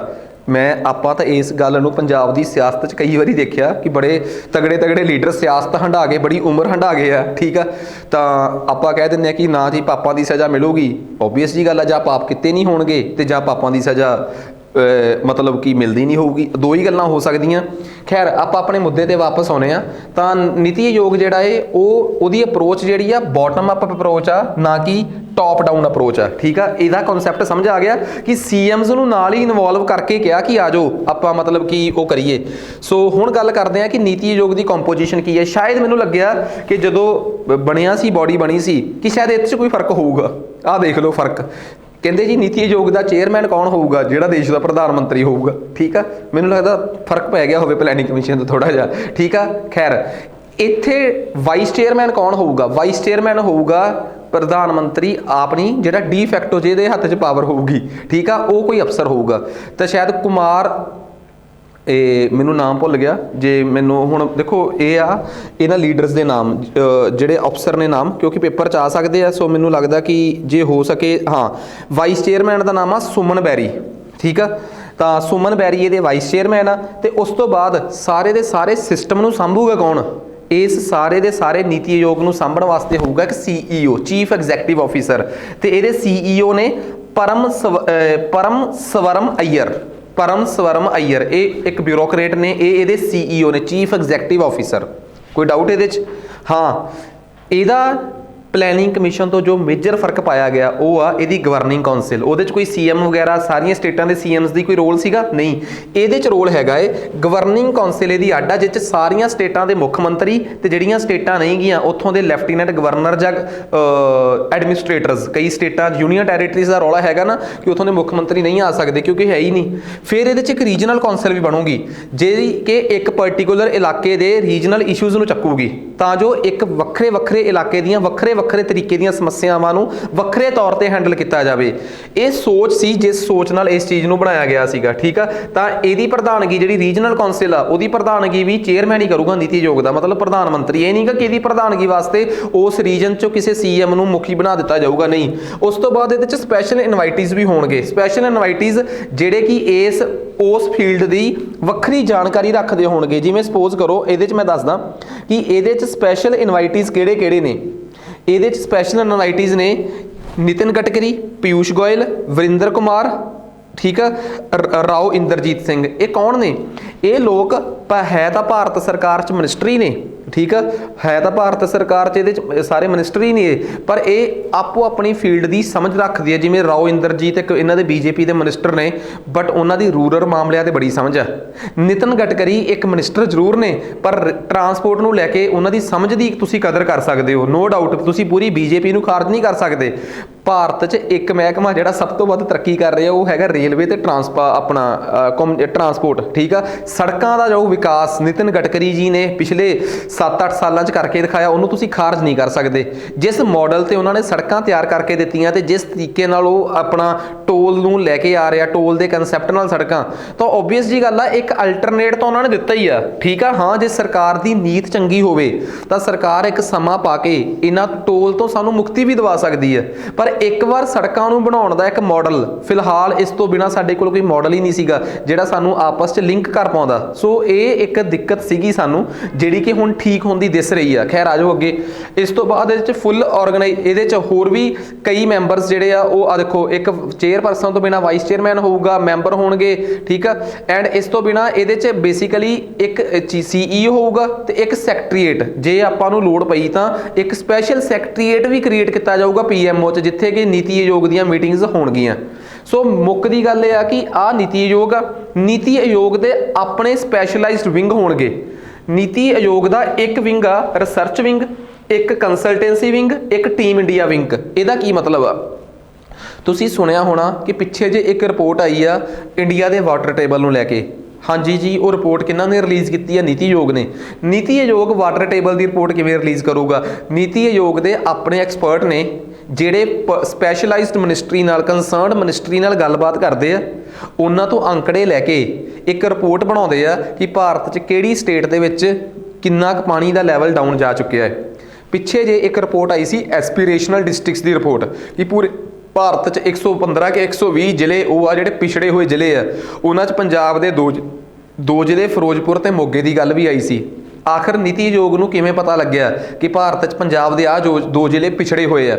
ਇਟ ਮੀਨਸ ਨੀਤੀ ਆਯੋਗ ਦੀ ਇੱਕ ਰਿਸਰਚ ਟੀਮ ਆ ਜਿਹੜੀ ਸਪੈਸ਼ਲੀ ਕੀ ਕਰਦੀ ਆ, ਇਸ ਚੀਜ਼ ਤੇ ਧਿਆਨ ਰੱਖਦੀ ਆ, ਰਿਸਰਚ ਦਾ ਕੰਮ ਕਰਦੀ ਆ। ਕੰਸਲਟੈਂਸੀ ਟੀਮ, ਜਿਹਨੂੰ ਪ੍ਰਧਾਨ ਮੰਤਰੀ ਹਮੇਸ਼ਾ ਕੰਸਲਟ ਕਰਦੇ ਆ ਕਿਸੇ ਵੀ ਫੈਸਲੇ ਨੂੰ ਲੈਣ ਵੇਲੇ। ਇੱਕ ਇਹਦੀ ਆ ਟੀਮ ਇੰਡੀਆ, ਜਿਹੜੀ ਪੂਰੇ ਭਾਰਤ 'ਚ ਫੈਸਲੇ ਲਾਗੂ ਕਰਵਾਉਣ ਨੂੰ ਲੈ ਕੇ ਪ੍ਰਧਾਨ ਮੰਤਰੀ ਨੂੰ ਸਲਾਹ ਦਿੰਦੀ ਆ, ਸਿਫਾਰਿਸ਼ਾਂ ਕਰਦੀ ਆ। ਉਹਨੂੰ ਕਹਿੰਦੇ ਟੀਮ ਇੰਡੀਆ। ਟੀਮ ਇੰਡੀਆ ਦਾ ਮਤਲਬ ਆ ਕਿ ਪੂਰੇ ਭਾਰਤ ਦੀ ਯੂਨੀਫਾਰਮ ਤਰੀਕੇ ਨਾਲ। ਹੁਣ ਇੱਕ ਗੱਲ ਬੜੀ ਕਲੀਅਰ ਆ, ਅੰਤਰਰਾਸ਼ਟਰੀ ਪੱਧਰ ਤੇ ਇੱਕ ਨਾ ਗੱਲ ਯੂਨਾਈਟਿਡ ਨੇਸ਼ਨਸ 'ਚ ਉੱਠੀ ਸੀ, SDG, ਜਿਹਨੂੰ ਕਿਹਾ ਜਾਂਦਾ ਸਸਟੇਨੇਬਲ ਡਿਵੈਲਪਮੈਂਟ ਗੋਲ, ਟਿਕਾਊ ਵਿਕਾਸ ਮਕਸਦ।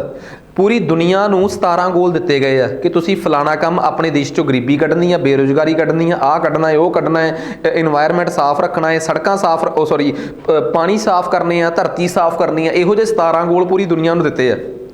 ਇੰਡੀਆ 'ਚੋਂ ਜਿਹੜੇ 17 ਗੋਲ ਆ, ਉਹਨਾਂ ਦੇ ਟਾਰਗੇਟ ਪੂਰੇ ਕਰਨ ਦਾ ਸਾਰੇ ਤੋਂ ਵੱਡਾ ਪ੍ਰੈਸ਼ਰ ਕਿਹਦੇ ਤੇ ਆ? ਨੀਤੀ ਆਯੋਗ ਤੇ। ਨੀਤੀ ਆਯੋਗ ਤੁਹਾਨੂੰ ਪਤਾ ਇੱਕ ਸਸਟੇਨੇਬਲ ਡਿਵੈਲਪਮੈਂਟ ਗੋਲਸ ਨੂੰ ਲੈ ਕੇ ਇੱਕ ਇੰਡੈਕਸ ਜਾਰੀ ਕਰਦਾ ਹੈ। ਉਹ 'ਚ 17 ਦੇ 17 ਗੋਲ, 17 ਚੋਂ ਇੱਕ ਗੋਲ ਕੱਢ ਦਿਓ, ਲਾਈਫ ਔਨ ਵਾਟਰ, ਕਿਉਂਕਿ ਪਾਣੀ ਤਾਂ ਇੰਡੀਆ ਤੋਂ ਬਾਹਰ ਹੀ ਆ ਨਾ, ਸਮੁੰਦਰਾਂ ਦਾ ਹੀ ਆ। ਜੇ ਸਟੇਟਾਂ ਨੂੰ ਕੰਪੇਅਰ ਕਰਨਾ ਹੈ ਤਾਂ 16 ਗੋਲਾਂ ਤੇ ਕਰਿਆ ਜਾ ਸਕਦਾ, ਇੱਕ ਲਾਈਫ ਇਨ ਵਾਟਰ ਨੂੰ ਛੱਡ ਕੇ, ਕਿਉਂਕਿ ਪਾਣੀ ਮਤਲਬ ਸਮੁੰਦਰ, ਲਾਈਫ ਇਨ ਵਾਟਰ ਮਤਲਬ ਸਮੁੰਦਰ। ਬਾਕੀ 16 ਦੇ 16 ਜਿਹੜੇ ਟਾਰਗੇਟਸ ਨੇ, ਉਹਨਾਂ ਦੇ ਮਾਮਲੇ 'ਚ ਇੰਡੀਆ ਦੀਆਂ ਸਾਰੀਆਂ ਸਟੇਟਾਂ ਨੂੰ ਆਪਸ 'ਚ ਕੰਪੇਅਰ ਕਰਕੇ ਰੈਂਕਿੰਗ ਦੇਣੀ, ਇਹ ਜ਼ਿੰਮੇਵਾਰੀ ਕਿਹਦੀ ਆ?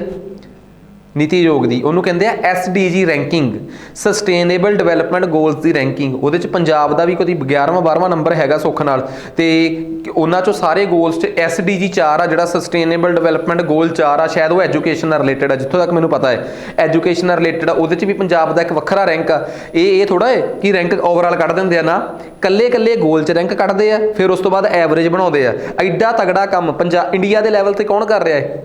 ਨੀਤੀ ਆਯੋਗ। ਨੀਤੀ ਆਯੋਗ ਨੂੰ ਇਗਨੋਰ ਨਾ ਕਰ ਦਿਓ, ਕਿਤੇ ਭੁਲੇਖੇ 'ਚ ਰਹਿ ਜਾਓ ਕਿ ਚੱਲ ਜੂਗਾ ਕੰਮ। ਠੀਕ ਆ, ਨੀਤੀ ਆਯੋਗ ਦੀਆਂ ਬਹੁਤ ਚੰਗਿਆਈਆਂ ਵੀ ਆ, because research the field, research ਦੇ ਖੇਤਰ 'ਚ ਇਹ ਚੰਗਾ ਕੰਮ ਕਰ ਰਿਹਾ ਹੈ ਤੇ ਇਹਨੂੰ ਖਾਰਜ ਨਹੀਂ ਕੀਤਾ ਜਾ ਸਕਦਾ। ਕਰਨਾ ਕਰ ਦਿਓ, ਉਹਦੇ 'ਚ ਮੈਨੂੰ ਕੋਈ ਸਿਰਦਰਦੀ ਨਹੀਂ। ਪਰ ਹਾਂ ਕਿ ਇਹ ਨਹੀਂਗਾ ਕਿ ਹਾਂ ਅਸੀਂ ਇਸ ਪਾਰਟੀ ਤੋਂ ਵਿਰੋਧ ਕਰਦੇ ਹਾਂ, ਜਿਹੜੀ ਪਾਰਟੀ ਸੱਤਾ 'ਚ, ਸੈਂਟਰ 'ਚ, ਤਾਂ ਅਸੀਂ ਇਹਨੂੰ ਖਾਰਜ ਕਰੀਏ, ਨਹੀਂ। ਆਪਣੇ ਬੈਨੀਫਿਟਸ ਨੇ ਇਹਦੇ, ਪਰ ਆਪਣੇ ਪੇਪਰ ਦੇ ਪੁਆਇੰਟ ਆਫ ਵਿਊ ਨਾਲ ਜੋ ਬਣਦਾ ਸੀ ਉਹ ਮੈਂ ਜ਼ਰੂਰ ਗਿਣਾਤਾ। ਆਖਰ ਇਹਦੀ ਹਿਸਟਰੀ ਨਿਕਲ ਕੇ ਆਈ ਸੀ ਕਿੱਥੋਂ? ਪਲੈਨਿੰਗ ਕਮਿਸ਼ਨ 'ਚੋਂ ਤੇ ਨੈਸ਼ਨਲ ਡਿਵੈਲਪਮੈਂਟ ਕਾਉਂਸਿਲ 'ਚੋਂ। ਉਹਦੀ ਮੈਂ ਸਟੋਰੀ ਤੁਹਾਡੇ ਨਾਲ ਡਿਸਕਸ ਕਰਤੀ। ਨੈਕਸਟ ਉਸ ਤੋਂ ਬਾਅਦ ਅਗਲੀ ਸੰਸਥਾ CBI। ਠੀਕ ਆ, ਮੂਵੀ ਆਈ ਸੀ ਤਲਵਾਰ। ਠੀਕ ਆ, ਤਾਂ ਤਲਵਾਰ ਮੂਵੀ ਜਿਹੜੀ ਸੀ, ਤਲਵਾਰ ਦੰਪਤੀ ਨੇ ਦੀ ਉਹਨਾਂ ਦੀ ਬੇਟੀ ਸੀ ਆਯੂਸ਼ੀ, ਸ਼ਾਇਦ ਹਾਂ ਆਯੂਸ਼ੀ ਸੀ, ਜਿਹਦੀ ਮੌਤ ਹੋ ਗਈ ਸੀ। ਤੇ ਉਹਨਾਂ ਦਾ ਨੌਕਰ ਸੀ ਹੇਮਰਾਜ। ਹੁਣ ਉਹਨਾਂ ਦੀ ਬੇਟੀ ਦਾ ਕਤਲ ਮਾਂ-ਬਾਪ ਨੇ ਕੀਤਾ ਹੈ, ਕਿ ਉਹਨਾਂ ਦੇ ਨੌਕਰ ਨੇ ਕੀਤਾ ਹੈ, ਕਿ ਉਹਨਾਂ ਦੇ ਕੰਪਾਊਂਡਰ ਨੇ ਕੀਤਾ ਹੈ, ਕਿ ਨੌਕਰ ਦੇ ਕਿਸੇ ਦੋਸਤ ਨੇ ਕੀਤਾ ਹੈ, ਕਿ ਉਹਨੇ ਸੁਸਾਈਡ ਕੀਤਾ ਹੈ, ਇਹ ਸਾਰੀਆਂ ਗੱਲਾਂ ਸੀ। ਸੁਸਾਈਡ ਤਾਂ ਨਹੀਂ ਸੀਗਾ, ਕਤਲ ਸੀਗਾ ਇੱਕ। ਹੁਣ ਇਹ ਬਹੁਤ ਕੰਪਲੈਕਸ ਕੇਸ ਸੀਗਾ। ਇਸ ਕੇਸ ਨੇ ਮਤਲਬ ਕਿ ਘੜੀਸੀਆਂ ਕਢਾਤੀਆਂ ਸੀਗੀਆਂ ਸੁਪਰੀਮ ਕੋਰਟ ਦੀਆਂ, CBI ਦੀਆਂ, ਠੀਕ ਹੈ। ਸੋ ਇਹਨੂੰ ਲੈ ਕੇ ਜਿਹੜੀ ਆਪਾਂ ਚੀਜ਼ ਪੜ੍ਹਨੀ ਆ ਦੈਟ ਇਜ਼ CBI, ਠੀਕ ਹੈ।